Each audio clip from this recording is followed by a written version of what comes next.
yango tokitili boso yango ya peke moyo yawe yozali bolingo ya solo bolamu boyo eumela seko yawe yondima bisolo lete tozali tokabola bosantu wayo yawe yozali bolingo ya solo bolamu wayo eumela seko papa na ma yondima bisolo lete tozali tokabola bosantu wayo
Votre attention s'il vous plaît. Bonsoir, bonsoir. Bonsoir, bonsoir. Tokutani Katino Esika. Toye Kolela. Mama Nabiso. Koko Nabiso. Yaya. Tata Mwasi Tende Konabiso. Maman Christine Losoa. Nde Tobandaki déjà programme Nabiso. Tout est mis dans moi en retard mouké, compte tenu de la caprice technique. Nalingina présenté biso programme na biso ya poko lelo ndenge tokotambola. Kasi yambo na présenté biso programme na biso. Nalingi ete na bokebi nyonso tobonde la Nzambe. Pambate makomia Nzambe zolo baboye. Avant toutes choses, faites la prière. Ndeboye tokosenga na Nzambe abanda na biso atambola na biso beboye akoma na biso na suka oyebi bisika boye soki Nzambe akonsole te Nzamba pesi makasi te eza pasi mingi pamba te kobungisa être cher ezelo kwa masekite yango esiko zali tobateli kimia nazotosa religion ya mutu nyonso kasi na kombo na Yesu esiko zali olongoli chapeau tobondela Nzambe totika programme na sala boko na Nzambe te messieurs zokisa mikolo kasi toye pana yo consolateur consoler libota oyo pesa bango makasi yomo pangusi pinzoli pangusa bango pinzoli pamba teza nzele ya biso basantu koya kokuta na yo mokeli na biso na boye tozondima ete nyonso ekotambwisa malamu na kimia na esengo nde yango boye libota mobimba tobeteli yo maboko esika toza tobeteli yo maboko tolobi ete kumbama na yo betolama na yo na nkombo ya Yesu Kristo nde tolobi amen. Betela su Yesu maboko bien, betela Yesu maboko bien.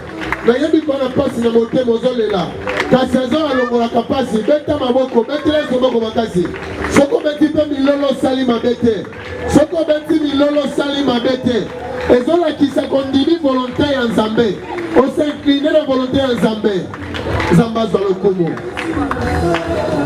na bokebi nyonso nazotalisa biso programme na biso ndenge si tobandaki awa boye touti koyoka banzembo ndenge ezobeta na nsima na ngai kolongwa wa nakobengisa le frère Jansi na groupe mobimba bakoya bakoyema biso na bakantique ya adoration esunga ngai na yo to bakoobserve ngonga oyo makolo nzambe ezoba nini esengo mpo na ngai kokende bisinga matanga lokola oyo ke kokende bisika ya feti pendant ke bandeko bazala oyemba mitala oyo lelo tozolela azalaki mpe na posa azalaki na baprojet tokozala na culte ya action de grâce oyo ekokambama na communauté des églises les remèdes bango bakokamba biso na culte ya action de grâce et juste na nsima na bango baorchestre ekodefile awa kokumisa nzambe bien sûr kino ngonga ya tongo nde tokobongama mpona kokende na cinquantenaire esika wapi nzoto ya mowei ezali wana nazobengisa ja groupe bazala prêt toadore tokumisa nzambe tozongisa matondi epai na ye frère Jansi na groupe mobimba mopusani yango tokisi liboso yango ya peke mona yo yawe yozali bolingo ya solo olamu boyo eumela seko yawe yondima bisolo lete tozali tokabola bosantu wayo yawe yozali bolingo ya solo olamu wayo eumela seko papa nanga yondima bisolo lete tozali tokabola bosantu wayo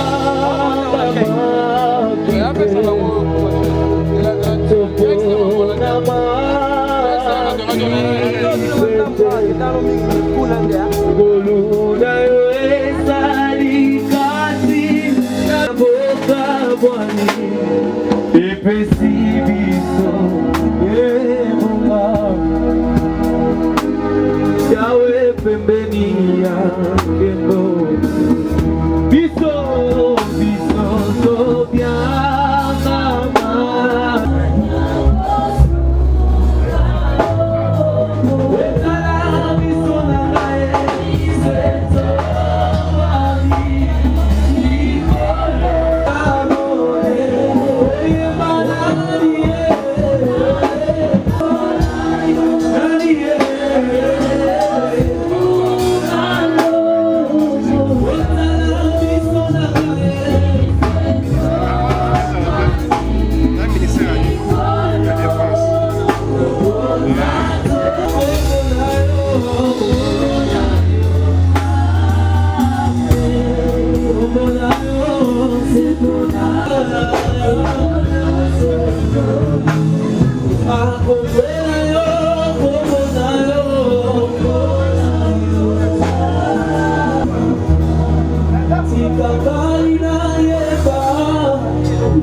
mama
balengela mpona biso.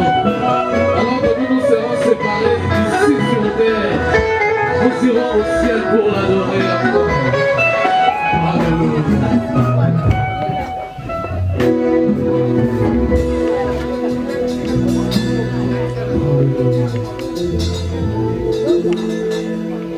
C'est la fin de notre souffrance.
Nazali, pasteur, il y a des feintes. La défunte était membre de l'église et pas une pasteur. Nazali, groupe d'adoration à l'église. Et tu as dit l'étape pour Soussou. La vie qu'on pèse un micro, la membre de l'église, un témoignage. Et puis immédiatement après, je vais prêcher. La Lingito Landa, Oyo Lingi Lobama Awa, après avoir suivi la musique, adoration, Yobande Kobasaina louange, la Lingito, un témoignage, quelqu'un qui a vécu avec la défunte, Azam Moko Yabana Naye, et après son témoignage, je vais prêcher. Merci. Shalom bien-aimé. Shalom. Vous permettre ngai na loba quelques mots na tina ya bomo ya oyo azalaki mpona ngai maman nayebai na maman Christine na lopango oyo. Maman Christine azalaki responsable na ngai esika nazalaki kofutela kondimama na ngai na lopango oyo nakokisaki kutu ata bacondition te ndenge esengelaki. Mais maman Christine ayambaki ngai lokola mwana e ayebisaki ngai ntango na ye alobi yaya na bandaki kosenga na nzambe atindela ngai mwana mais naza convaincu ke mwana yango ezali yo tokovanda na yo malamu ti jour okosomba esika nde tokokabwa. Tovanda na ye plus de 5 ans. Maman Christine ezalaki maman na ngai. Au début ezalaki na mwa ba réticence na part na ngai, mais elle venait vers moi. Oui, bisanga yaya nga naza maman na yo. Si un problème ya kosola na ngai, zwanga lokola maman. Akotisaki nga na motema na ye mpe nga mpe nakotisaki na motema na ngai. Na bana obenge kriko. Bana na nga babengaka ye mami. Na ntango nyonso tovandi na ye, natikaki kozwa ye na mabe te. Moi, je priais quelque part, car Anna Monga Fula, mais maman Christine a convaincu Kingai na ko sambela elongo na ina le remède. Na boyaki, mais elle s'est imposée comme une mère. A soi kinga na makasi pe kino lelo accueilli a tikinga na le remède. Kozanga maman Christine, eza pas si pour nangai parce que je viens de perdre ma mère biologique il y a de cela 3 mois. Maman Christine a yamba kinga lokola mwana consola kinga hyper banda ko linga te babenga nga orpheline. Ce babenga orpheline na lo baté. Aza orpheline te aza na maman ngonde ngai aza ko beta tolo ngai nde maman ya Blondine. Et aujourd'hui elle est partie. Pour kende na ye tokutana ki na maman mercredi. Ayaki otala nga sika na te kaka. Tovandi tobandi ko solola ndeka to mesana ko solola. Na yebisi maman na somo na oneti oza vraiment na courage sabia yaya bangouteage na bino na koki yango te na chango to sololi penza et to kabwana ki ya zongi ndako bi yaya to kutana lobby vendredi pardon na culte parce que toza na sainte seine. Jeudi na ye prière à ba maman na sisi prière na bina benga comme d'habitude parce qu'on s'appelait à tout moment. Comme il faut pense na bengi maman ozawa pe akinga za cité verte na bi maman na ki habiter yaya ozana poso mona maman na yote na habiter maman to kuta na dimanche vis-à-vis c'est là ngozo mona ngaka ka sipo na zoya elle est quand même pas 10 minutes moto qui ici yo wana to fandi na selo kwa baninga to bani kosola là c'était jeudi à la veille de sa mort to bandi kosolo là et elle me disait moni maman pasteur na biso aza maman pour nangai mais ngapi naza maman na ye na nzoto il faut zaka toujours na se makona ngapi bien ngapi na ngala maman pasteur on a parlé de tout na bi maman na zongi na komo kamandili azui et là bala teki asfini ki ngapi bébé na ngai na ngato kamandili abandi ko simba ngai c'est comme si elle voulait me dire quelque chose mais azaki ko se retenir maman on a un problème habité là on a un problème ça va. L'homme qui a raté tes scènes, elle insistait tellement que maman, ceux qui n'ont pas été au dimanche l'église habitée, il faut tout dans l'objet. Et le lendemain, on m'appelle à 17h25, que maman Christine a sali prise, m'a mis dans l'hôpital. J'appelle maman Mireille n'était pas informée, j'appelle son numéro de sa soeur, non. Tout le monde dans tout le monde a pour couper sa information parce que qui était ma mère. Enfin, na kangi magasin na bandi kobima. Là on m'appelle. Mais maman Christine a couffé brusque ndenge nini.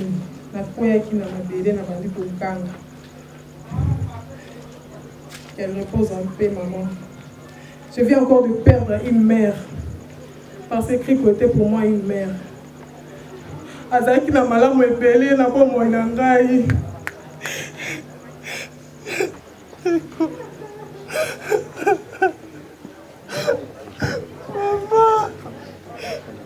Mais pendant que maman Blandine était en train de témoigner, quelqu'un m'a dit qu'il voulait aussi témoigner. ezalaki mama Blandine ko pesa litatoli na tina na mama Christine de ko mosusu pa ebisinga pa lia pesa litatoli. J'ai demandé au pasteur qui est en train de coordonner cet événement de permettre que ceux qui veulent parler puissent parler. Donc dès que je termine de prêcher, notre groupe va chanter et enfin on va vous appeler. On va vous donner le micro pour votre témoignage. Nasenga ki nzele pa monga telipati azali ko kamba milulu miye. Apesa nzela na bato mosusu pe ba ko ko tatola.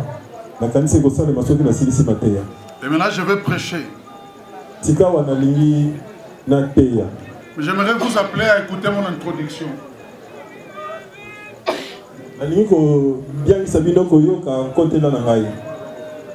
Il est un honneur d'être un pasteur.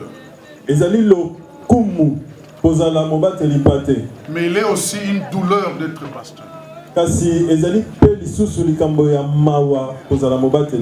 C'est pour des instants comme celui-ci que je regrette d'être pasteur. Je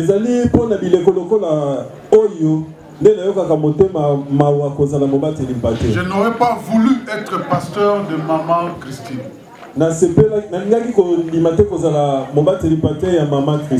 Parce que sa mort a été très ravageante pour moi. Très ravageante pour l'église. Mais je me rappelle de mon professeur qui m'a enseigné quand je faisais mes cours de théologie à Nairobi.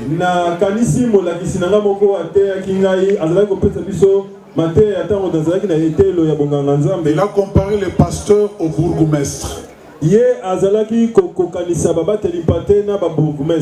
Quand un enfant naît, c'est le bourgmestre qui doit signer l'acte de naissance. Quand vous devez vous marier, c'est le bourgmestre qui signe encore l'acte de mariage. C'est encore lui qui signe l'acte de décès. Malheureusement, c'est encore lui qui doit signer l'acte du divorce.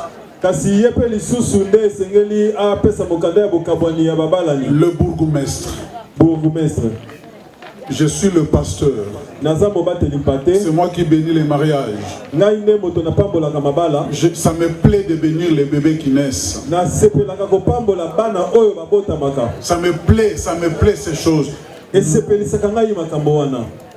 Mais quand il faut enterrer un enfant qui est mort, un membre de l'église qui est mort, c'est des temps de douleur.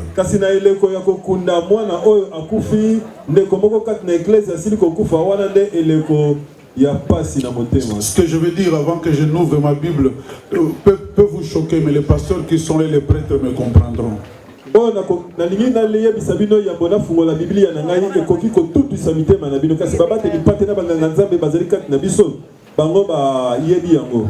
Il y a des personnes, quand elles meurent vraiment.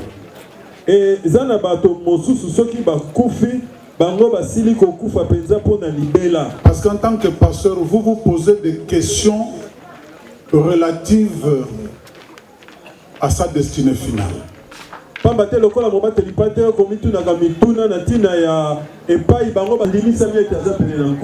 le fais pas par motif protocolaire, je dis ce que je sais de lui.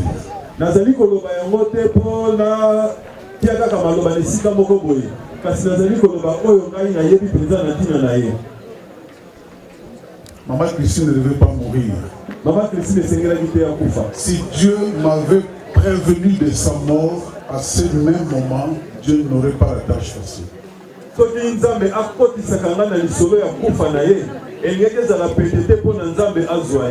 demander à Dieu de prendre 150 koulouna et me laisser cette femme. Mais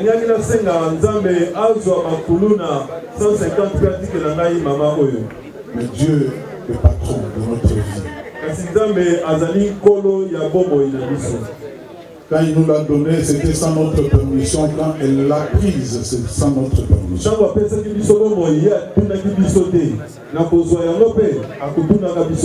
Je vais prêcher pendant quelques minutes. Et ma prédication a pour thème: nous ne sommes que des tentes. Nous ne sommes que des tentes. Celui qui a du respect pour la parole du Seigneur se lève.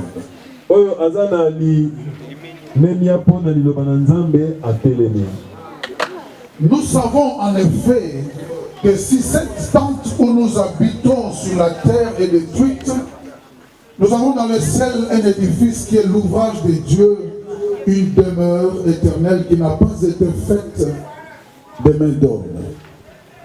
Aussi nous gémissons dans cette tente, désirant revêtir notre domicile céleste, si du moins nous sommes trouvés vêtus et non pas nus. Car tandis que nous sommes dans cette tente, nous gémissons, accablés, parce que nous voulons non pas nous dépouiller, mais nous revêtir afin que ce qui est mortel soit englouti par la vie. Et celui qui nous a formés pour cela, c'est Dieu, qui nous a donné les arts et l'esprit. Nous sommes donc toujours pleins de confiance. Et nous savons qu'en demeurant dans ce corps, nous demeurons loin du Seigneur. Quand nous marchons par la foi et non par la vue, nous sommes pleins de confiance. Et nous allons mieux quitter ce corps et demeurer auprès du Seigneur. C'est pour cela aussi que nous nous efforçons de lui être agréables. Soit que nous demeurions dans ce corps, soit que nous le quittions. Car il nous faut tous comparaître devant le tribunal de Christ, afin que chacun reçoive selon le bien ou le mal qu'il aura fait, étant dans son corps. Connaissant donc la crainte du Seigneur, nous cherchons à convaincre les hommes. Parole du Seigneur. Amen. Prenez place.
Concentration, tout ça, cause là déjà, le corps est presque prêt pour sortir.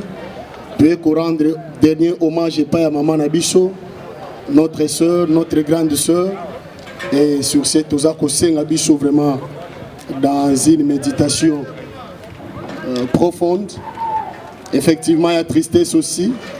Mais car cela ne tient, et Dieu a donné, Dieu a repris. La Bible dit en toutes circonstances, nous devons lui rendre gloire. Et voilà pourquoi notre présence est au rappeler Bisso. Et là, nous avons Senga, pendant que le corps avance ici avec notre, pour le rendre le dernier hommage, tellement en attendant que le corps est oui.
J'ai dit, on ne voulait pas encore, mais hélas.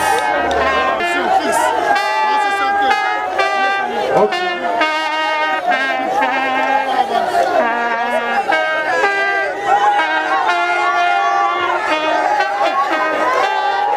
Voilà, elle arrive cette fois-là dans la caisse.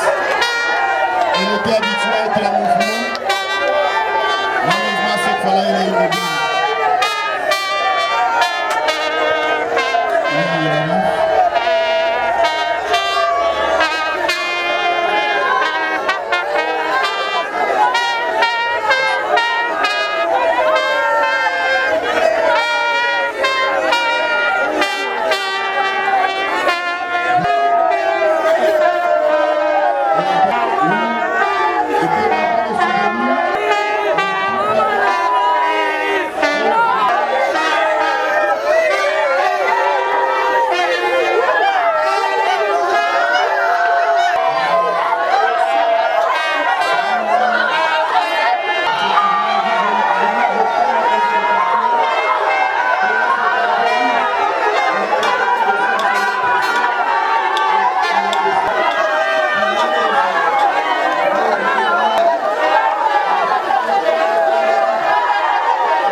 Demander à toute l'assistance de prendre place et nous allons continuer notre programme.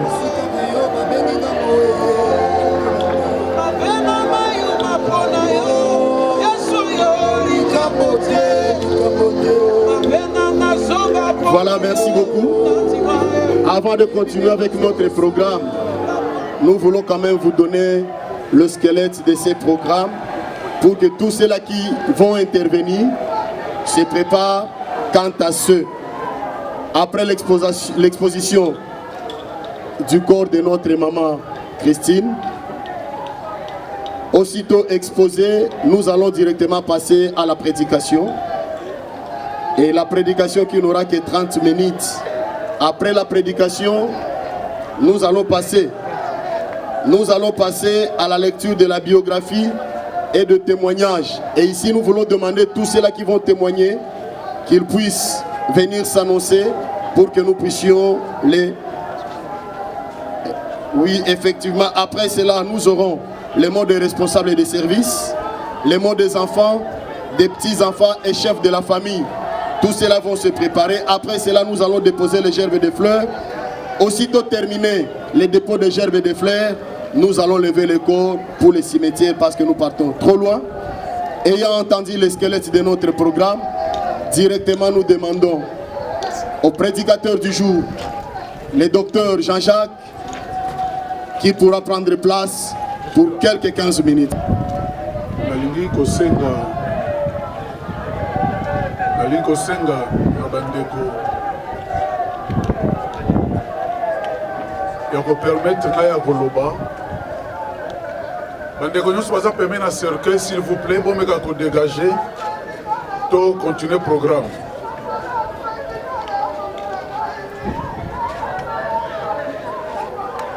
Est-ce qu'on peut aider? On peut aider. Nalingi bato bandeko basi mibali boza awa bolandanga mwa muke na bokebi. Nazali pasteur ya défunte.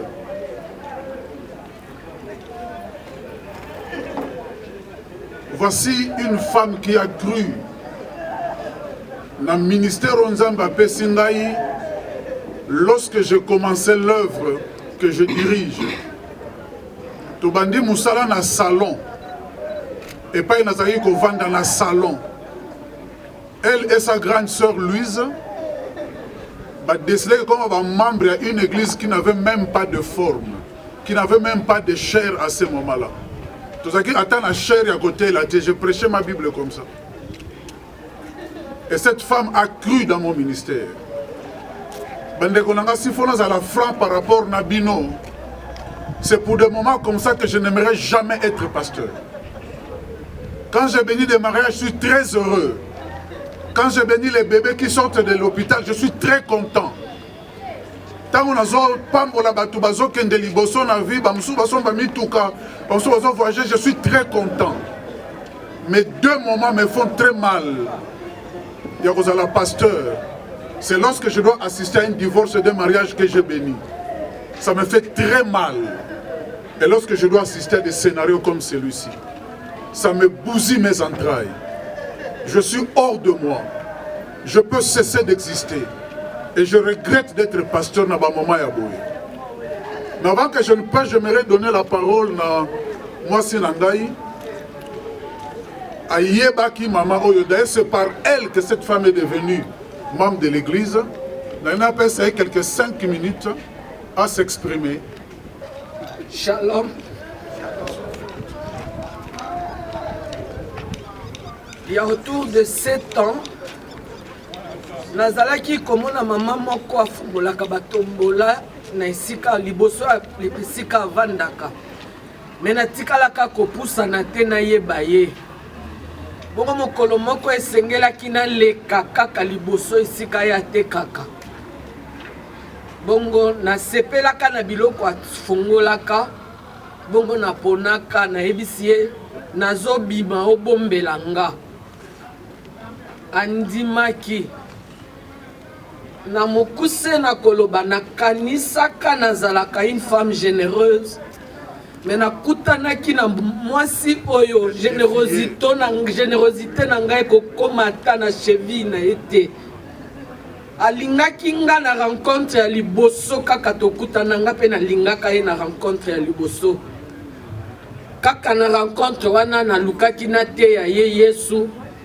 Na me rendaki compte que j'étais en face d'une chrétienne. Bon, on a tout qui est soka asambelaka wapi alobi naza mopaya na quartier. Na koti kaka mikolo oyo. Bon, on a invitaki ye na esika biso tobondelaka. Na minute moke koloba na tina na mama Christine eza impossible. Mais toko bunda toloba oyo eza motuya. En fait, le maître des temps et des circonstances a décidé dans sa souveraineté il y a qu'à prendre maman Christine, qu'à placer à ses côtés et il ne nous reste que des souvenirs. Parler de maman Christine.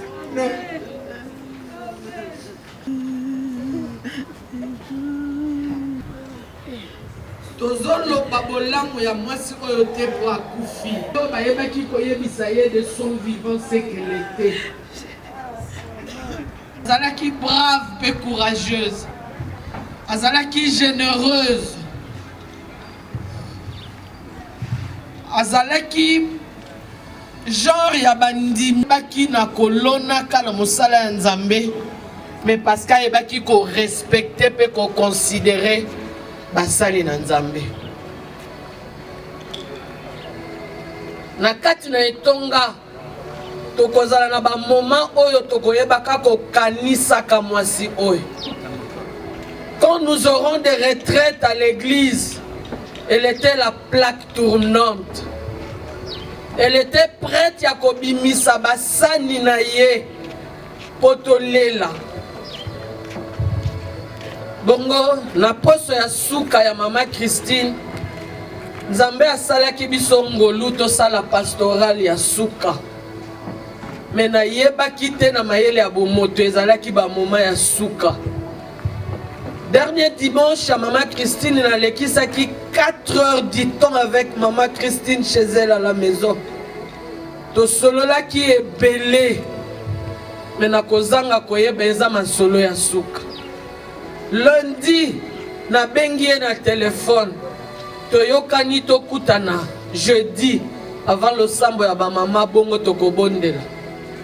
jeudi abengi nga koloba mama na bimi esengelaki na bima te me na bimi soki nazongi avant tobondeli soki te vendredi avant Sainte Seine tokozwa temps ya kobondela nayebaki te appel wana ya jeudi yango nde ezalaki ya suka bongo vendredi j'étais en retraite pendant que nazalaki kobondela na mwana na biso ya suka à 3 reprises na mon image à maman Christine ko défilé devant nga.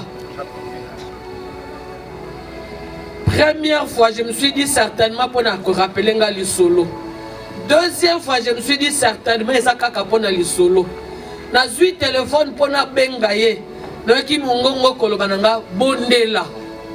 Na zonga ki na nga na prière. Et les minutes qui suivaient c'était pour qu'on m'appelle pour na ko annoncer nga que maman Christine la soldate du Seigneur a zongi pa ya mokeli na ye. Na ministère pastoral nanga na kutana mwasi moko aye kolobe pa nanga kasali avortement mazolo banangai na sala nga mabete. Je suis troublé. Soki tina niveau avortement olobi ki na sali mabete alors nazo bate jour ni ko benga mabe. Et au Congo, le christianisme a été tellement érodé et corrodé, de sorte que tout le monde se croit chrétien. J'ai une bonne nouvelle à vous annoncer. Si vous n'avez jamais reçu Christ, vous n'êtes pas chrétien.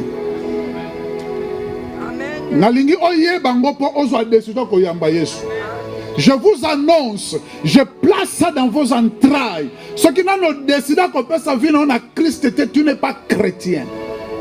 Le terme chrétien vient du mot Christ. Et toi tu boudes du Christ, autant chrétien d'Engedine. Avant moi toi que nous longola bilamba abina devant papa na maman na la télévision na ba musique to yebi wabini sakabasi bolumbu assemblée penanu. Commencer n'est rien. Commencer n'est rien. Continuer n'est rien. Mais comment vous terminez? Voici ce qui compte pour Dieu. Considérez la fin de leur vie. Voici une géante, une générale qui a fini sa vie. Pleinement, les 2 jambes en Christ. Pleinement immergées en Christ. Et là, comme ça, tu nous dis, imitez leur foi. Voyez-vous, imitez leur foi. Ce que tu vas imiter, c'est parce que tu as les capacités d'imiter. Au Koki Koko Maneti, il y a le 6 octobre, le 6 août, Oyo.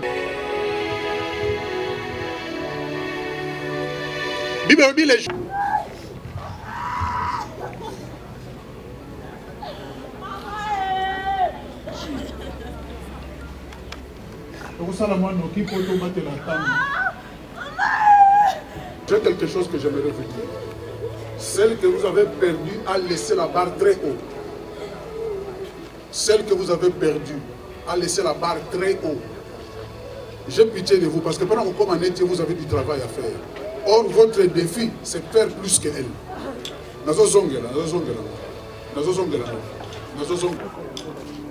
J'ai pitié de vous parce que pendant qu'on atteindre standard, vous aurez du travail à faire. Mais ce n'est pas ça le défi. Le défi, c'est faire plus qu'elle. C'est ça le défi que vous avez. Faire plus qu'elle. Commencez à corriger votre vie. Revisiter la profondeur de vos cœurs. Une personne qui avait le cœur pour la famille. La famille qui est dans la famille sacrée. Et j'ai vu cette progéniture. Nazobonde la pona moko na bango, Seigneur. Moko qui ça va poser dans les colonnes na bango. Seigneur Dieu. Yamine ne osala pona bango. Deli tu vas continuer, Seigneur. Pambolio pose à la kaka na raison. Ah yes. Tu as et tu auras toujours raison. Oyebi pona nini opikoli mama Christine na tango oyo mitema ezoki. Nous allons apprendre à vivre sans cette maman, sans cette femme. tika molimo mosanto mobondisi par excellence, le consolateur de cœur brisé, azala à l'œuvre pona kopesa kimia na mitema oyo ezoki bongo bomoye continuer po tobunda tokoma mpe tika liwa ya mama Christine esangisa epanza te tika ba Christine babotama lisusu na bagénération topamboli bango mpe eloko moko ata azalaki likonzi kasi koleka yo nzambe yo azali te mobateli mpe mosungi malamu kokamba bango kino moko na moko ngonga na ye mpe ekobeta tobondeli boye na kombo na Yesu tolobi amen. Merci beaucoup. Oui, pendant que les enfants, les petits-enfants regagnent leur place, nous évoluons et ici nous allons maintenant écouter. Nous voulons faire une brève biographie de notre regrettée maman Loswaboko Christine. Maman Christine Loswaboko, elle était née à Kisangani le 21 mai 1962 dans la province de la Tiopo, secteur de Balou Labila, chefferie de Isangi. Elle était fille de papa Loswa Alona et de maman Li Foa, la maman de notre regrettée jusqu'à présent. Elle est vivante au niveau de Kisangani. Elle avait fait ses études. Elle était diplômée d'État en commercial et administratif au lycée Mapendano de Makiso dans la ville de Kisangani. Elle avait fait aussi d'autres formations professionnelles telles que l'hôtellerie et la coupe et couture ici à Kinshasa. Maman Christine, elle était mère de plusieurs enfants et plusieurs petits-fils. Maman Christine, elle travaillait aussi quelque part, c'est-à-dire elle était fonctionnaire de l'État au ministère de Défense nationale comme personnel civil PEXI. Maman Christine, adieu maman. Maman Loswa, adieu. Maman Boko, adieu. Cricot pour les intimes, adieu. Ta famille, nous, tes beaux fils, nous ne t'oublierons jamais, ainsi que toute ta famille. Repose en paix, maman Christine, maman sociale. Merci. C'est avec un cœur vraiment attristé que je me tiens devant vous, simplement pour dire un mot. Christine, nous l'avons connue au ministère de la Défense nationale et des anciens combattants. Nous avons travaillé ensemble. Tout ce que le pasteur a dit, c'était réellement ses qualités, même au service. On sentait que c'était une chrétienne. Personnellement, je l'ai appelée une semaine avant, parce que ma mère habite non loin de chez elle. Alors, je pouvais passer par là avant d'aller rendre visite à ma mère. Je l'appelle parce que j'étais aussi l'un de ses clients. Elle me dit, directeur ne vient pas cette semaine, c'était un samedi. Viens la semaine prochaine et j'enverrai quelqu'un pour te l'annoncer. Et après, on va m'appeler pour me dire que le Seigneur l'a retiré.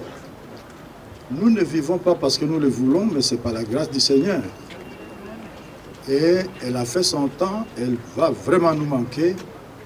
Elle était très généreuse, comme nous l'avons écouté. Au nom du ministre de la Défense nationale et ancien combattant, au nom du secrétaire général du ministère de la Défense et au nom du directeur des services généraux, nous présentons nos sincères condoléances à sa famille.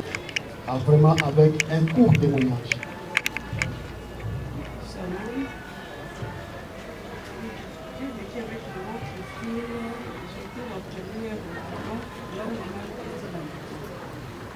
J'avais fait une crise à la maison, mon mari était seul avec le bébé. Il commençait à crier, maman Christine, maman Christine, maman Christine est venue directement dans notre maison. J'étais inconsciente. Dans cette crise, de 21h jusqu'à 11h. Maman Christine était là, tout près de moi à l'hôpital. Elle avait dit à mon mari de rentrer à la maison pour s'occuper de notre fils. De 11h jusqu'à 12h, elle était toujours là. Elle disait à mon mari, dans elle était en train de prier pour moi. Arrivé à 12h passé comme ça, na fongoli miso. Na oki mongo na musika ezo gang ezo ye mezo kum sanzambe. Ton na fongoli boye, j'avais de larmes aussi na moni ebisinga yo mosangani. J'étais faible, il fallait que ba kinga na douche na ba sokola ngai. Ma maman était loin de moi. Mais j'avais encore une autre maman qui était tout près de moi. Maman Christine m'a pris à la douche. Elle m'a lavé comme sa propre fille. Elle s'occupait de moi pendant que maman Anazaki Moussika. Il y a tellement de témoignages qu'il n'y a que deux. Attends, maman Christine a créé na obo sans ramoter. Jamais de ma vie. Deuxième, c'est marquant, mon mari était en mission de service. Dans la Miami balai. C'était un dimanche comme ça. Après l'église, dès que je mis mes pieds comme ça dans la parcelle, j'ai commencé à saigner. Instant je commençais à crier, maman, maman, tu es où? Alors que mon musique Beldine Yako MC Yaka Titi dans Koufa. Elle est venue. Mais qu'est-ce qui s'est passé? Maman n'a pas saigné, n'a pas évité tes années. À côté de la douche. Elle s'occupait de moi. Je ne peux pas te laisser photo qu'un hôpital. Donc l'hôpital, photo qu'un limité. Tantôt Philémon était encore à Kinshasa, son fils aîné. Azaki malade. Aotaki osa même hospitalisé. A se débrouiller tellement na mbetu. Azumutuka. Bazwangai. Tino hôpital. Quand on demandait où est la maman de la patiente, c'était maman Christine. Elle faisait des tours, des limites à mon foule pour chercher les habits pour moi, prendre la nourriture. C'était 23h. Pendant que mon mari était loin de ma famille, le samedi, il m'a dit que maman Christine est morte. Je n'arrive pas à digérer, non, comprendre. Pour passer dans le mot, on avait déjà entendu par rapport au mot de service. Ici, c'est au moment où la famille va profiter de l'occasion également pour également d'écouter un mot de ses enfants. Ô grand-mère, la nouvelle de ton trépas a terriblement accablé nos cœurs. On n'a su entendu pas. Tu étais encore forte pourtant éprouvée par ta simple présence faire naître la sourire autour de toi. Nous voir heureux faisait la joie. Nous savoir malade ou malheureux causait ton inquiétude et ta tristesse. En ce jour, nous t'avons perdu et ceci de la manière la plus inopinée qui soit le monde. Nous aurions encore voulu te voir et te revoir, voulu que nos enfants fassent de ta connaissance, entrent dans l'amitié et ta gentillesse et t'appellent affectueusement grande mamie. Malheureusement, Dieu en a décidé tout autrement, en t'amenant vers son royaume céleste. C'est ici que s'achève ton histoire sur terre. de quoi enlarmer davantage nos cœurs sauvagement déchirés. Maman Christine, Crico, Titi, pour la femme aimable, pacifique, généreuse que tu as été, souhaitons un doux repos éternel. Nous, tes petits-fils, filles, frères et sœurs, ne t'oublierons jamais. Crico, Lossois, ta famille, tes enfants, tes collègues, tout ce qui t'ont connu est apprécié. Tout le monde est là. Nous sommes tous là pour te dire adieu, maman, et te rendre un dernier hommage. Nous avons été très heureux de partager des moments très intimes avec vous, convivables, de tout sauf rien, maman. Mais moi, ta cadette, j'étais comme une fleur venant de tes yeux. Une conseillère pour moi.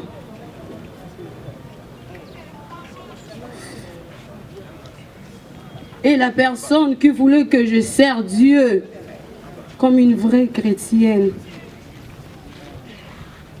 Maman Nangaï, attends un programme ya rebondisa et sous qui te le rognon soit béninga. Ceux qui n'habissent maman naza na répétition to programme à l'église. Alors bitika ko ça nga sous qui te kende makambo nzambe. Sala yango po yango ndele lo ata naza te yenda ko s'en charger na bino.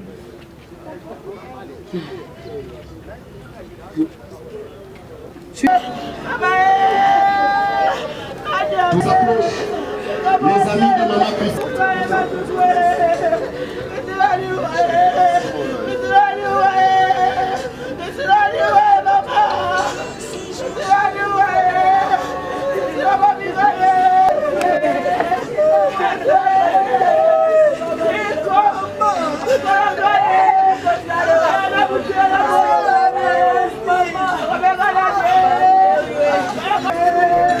Voilà, nous disons, les amis de Maman Christine Côte de Grand, où est-ce qu'ils seraient? Ils sont où?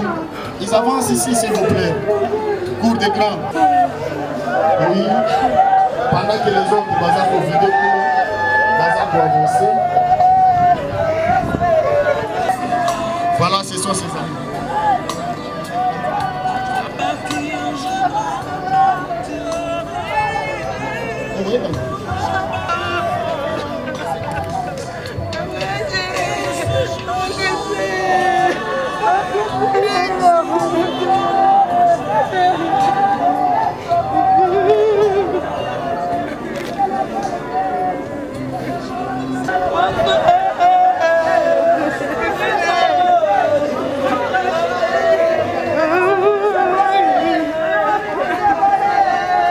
Voilà, pendant que nous avons avancé, nous avons les syndicats de transparence et justice sociale qui s'apprêtent.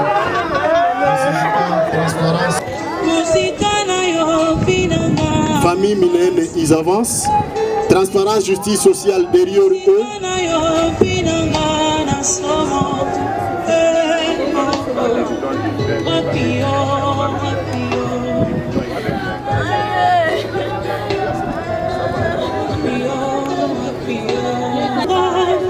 Transparence et justice sociale.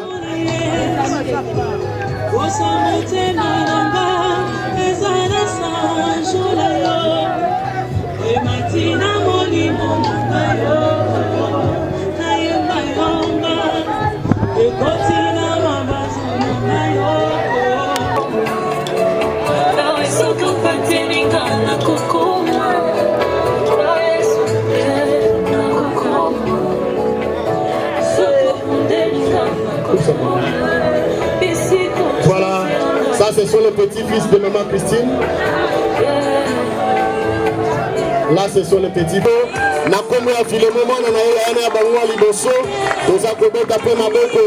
sont en train de rendre le premier hommage à leur maman. Ils verront plus Maman Christine à comment on a les sous-soutien. Elle s'en va et c'est de cette manière que nous pouvons honorer sa fin des accords déterminés ce qu'elle était. Voilà.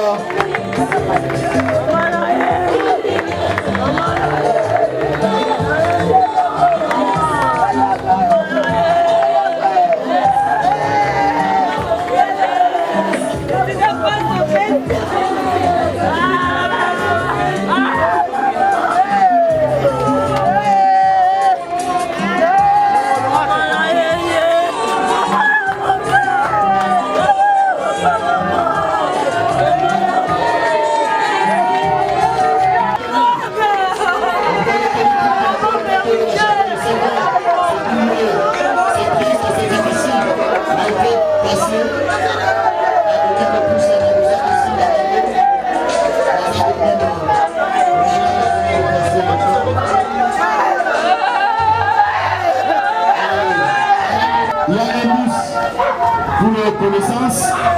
Et on pose la place comme nous avons entendu de la part de Papa pour dire la dernière prière, pour recommander notre départ au cimetière entre les mains du Seigneur.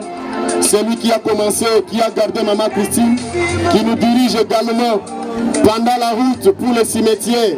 Pour ceux-là qui vont rentrer à la maison, que seul Dieu soit notre guide, notre conducteur et également qu'il soit notre sécurité.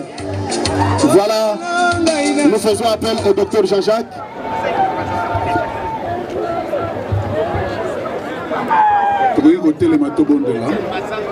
Lèvons-nous tous et nous allons prier.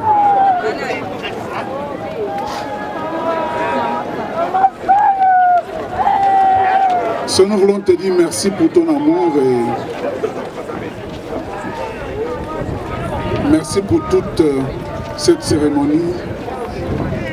Nous te recommandons, Seigneur, le temps que nous allons passer sur la route jusqu'à ce que nous arrivons au cimetière. Et tout ce qui va s'y passer, c'est nous te recommandons. Le retour, nous te le recommandons également. Et toute la suite de ce jour. Au nom de Jésus. Amen. Il faut qu'il y ait ici cimetière.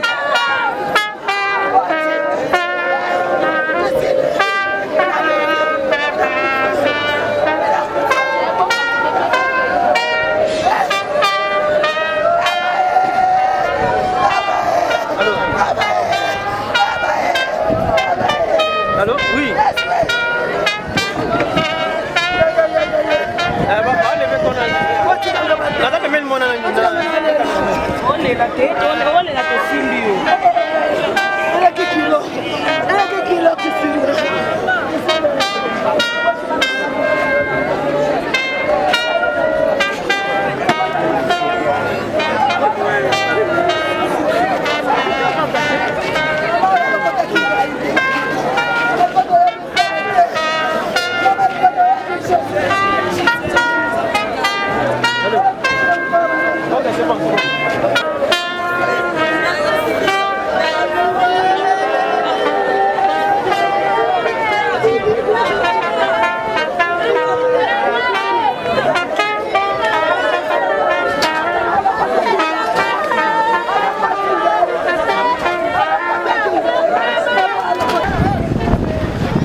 toute chose, je voudrais vous souhaiter la bienvenue à notre nécropole, la nécropole de l'éternité de Sélébambou. Nous vous signifions qu'au bout du bâtiment administratif sont disposées nos installations sanitaires. Et quelques règles s'appliquent également à notre cimetière, notamment nous vous prions d'éteindre votre téléphone ou de le mettre en mode silencieux pour éviter toute interférence sonore et pour le maintien de la quiétude requise en ce moment. Les poubelles sont disposées un peu partout sur le site. Nous vous prions de les utiliser pour y jeter les déchets et les ordures. Il est vraiment interdit de monter ou de marcher sur les caveaux déjà enterrés et nous n'acceptons que de faire naturel à l'intérieur de nos caveaux. Et enfin, il n'est pas permis d'ouvrir les cercueils ici au cimetière. Un proverbe allemand dit, je cite, « Ce que nous manque nous instruit ». Très chères familles, amis et connaissances, vous avez tenu à laisser vos occupations pour venir rendre un hommage mérité à maman Lossoa Boko Christine, qui nous a quittés ce 18 août 2023 à l'âge de 62 ans. Elle laisse derrière elle une grande famille et une multitude d'amis. Votre présence ici près du cercueil est un geste d'attachement, d'amour, d'amitié et de solidarité. Attachement au défunt dont l'absence aujourd'hui nous dévoile la grandeur et la profondeur du vide que sa présence a toujours comblé parmi nous. Ce vide que rien ni personne ne semble capable de remplir aujourd'hui. Oui, ce vide nous rappelle cet autre célèbre adage qui dit « En seul être vous manque et tout est dépeuplé ». Vous vous sentez certainement abandonné par ceux-là même avec qui vous avez vécu tant d'années. Vos cœurs sont à la fois pleins de chagrin et d'amertume, remplis de sentiments divers de tristesse, de douleur, de peine et même d'incompréhension, mais également vide. Vide tel un village déserté, tel un désert aride, car maman Christine ne sera plus là pour partager ou revivre avec nous ces moments bons, ces moments merveilleux et parfois pénibles, et même des moments difficiles de la vie. Ces moments où vous avez bu, vous avez mangé et partagé tant de souvenirs, tant de projets et tant d'espoir, de moments de joie, de plaisir et de bonheur, lors des expériences partagées ensemble. Et ce manque de difficultés traversées ensemble valait tout simplement la peine d'être vécu. Il valait la peine d'être vécu ensemble, d'être partagé aussi ensemble. Mais hélas, le destin a décidé autrement, et tout cela semble seulement gravé en vous, aucun vent violent soit-il ne pourra les effacer. En ce moment où nous apprêtons à porter maman Christine en terre, toute l'équipe de la nécropole de l'éternité s'associe à moi pour vous présenter nos sincères condoléances et pour vous souhaiter bon courage, car vous en avez besoin pour relever de cette épreuve. Ainsi va la vie. Ainsi donc, très chers membres des familles, amis et connaissances, vous n'aurez plus cherché maman Christine sur l'avenue Chakuiva au numéro 32 du quartier Massangambila dans la commune de Mongafula. Mais désormais, maman Christine reposera ici, à la nécropole de l'éternité de Sélébambou, au numéro 1243 du quartier La Rédemption, zone 4. C'est donc bien ici, à la nécropole de l'éternité de Sélébambou, que vous viendrez désormais honorer sa mémoire et pourquoi pas refleurir sa tombe.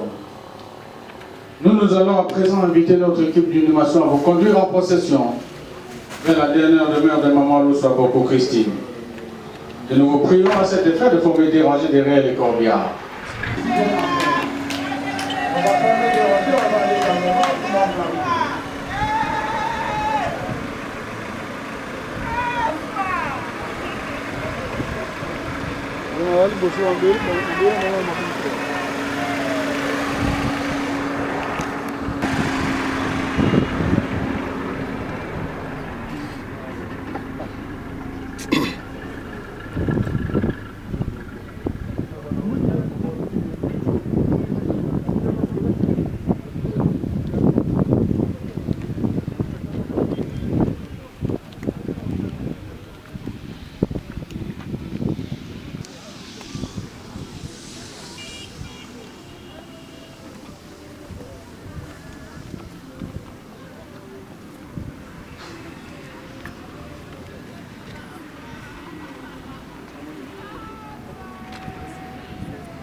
Nalingina tanga moi portion écriture et pendant 2 minutes je ferai ce que je ferai puis aussi l'ici. Bible lobby, mais quelqu'un dira comment les morts ressuscitent-ils et avec quel corps reviennent-ils? Insensé que tu es, ce que tu sèmes ne reprend point vie s'il ne meurt. Et ce que tu sèmes, c'est le corps qui naîtra. C'est un simple grain de blé peut-être, ou de quelque autre semence, puis Dieu lui donne un autre corps, comme il lui plaît, et à chaque semence il donne un corps qui lui est propre. Toute chair n'est pas la même. Toute chair n'est pas la même chair, mais autre est la chair des hommes, autre est la chair des quadrupèdes, autre celle des oiseaux, autre celle des poissons.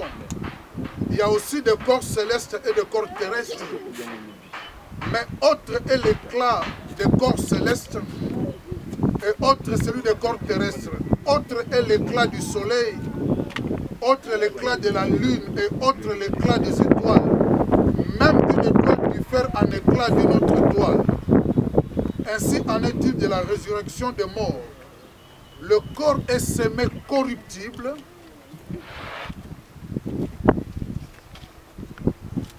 le corps est semé corruptible, il est corruptible, mais Bible lobby, il ressuscite glorieux, glorieux, glorieux. Bible lobby, le corps est semé corrompu, le corps est semé corrompu, corrompu,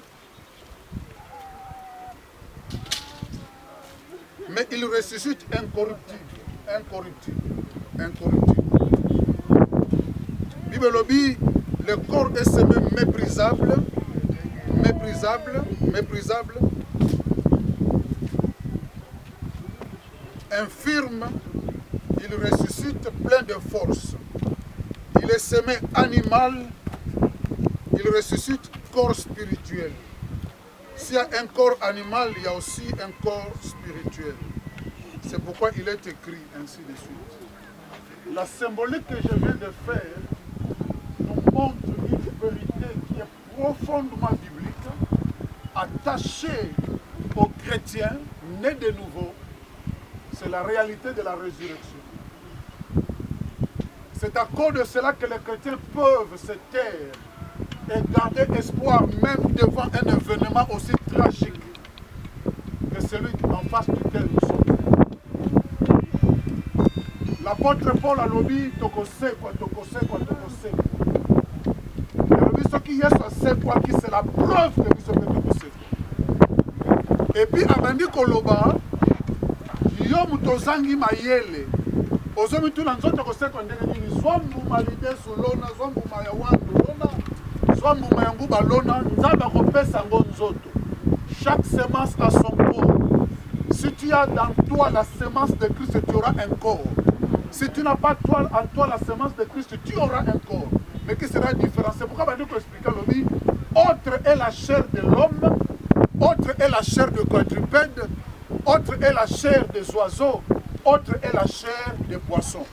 Quand on a étudié en première licence, la biologie, la biologie à l'université, on a cours moko anatomie, embryologie et anatomie comparée de vertébrés.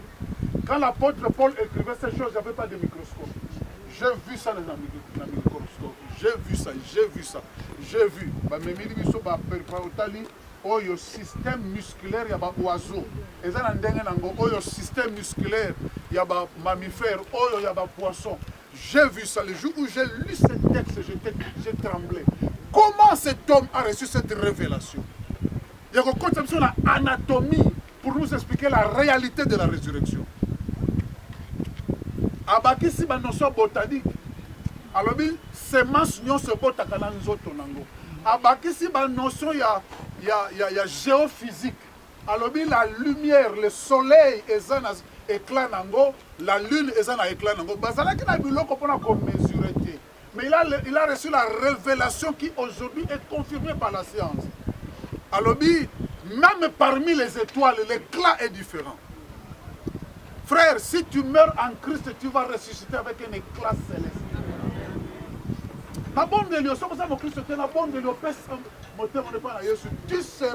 Tu vivras l'éternité comme cette femme.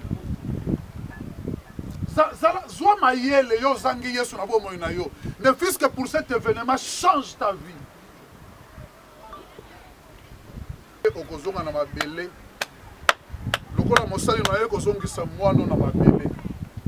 Avec douleur au cœur, avec joie de l'autre côté, parce que tu es au nom de Jésus. Amen. Amen.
Côté on vérifie côté va petit non.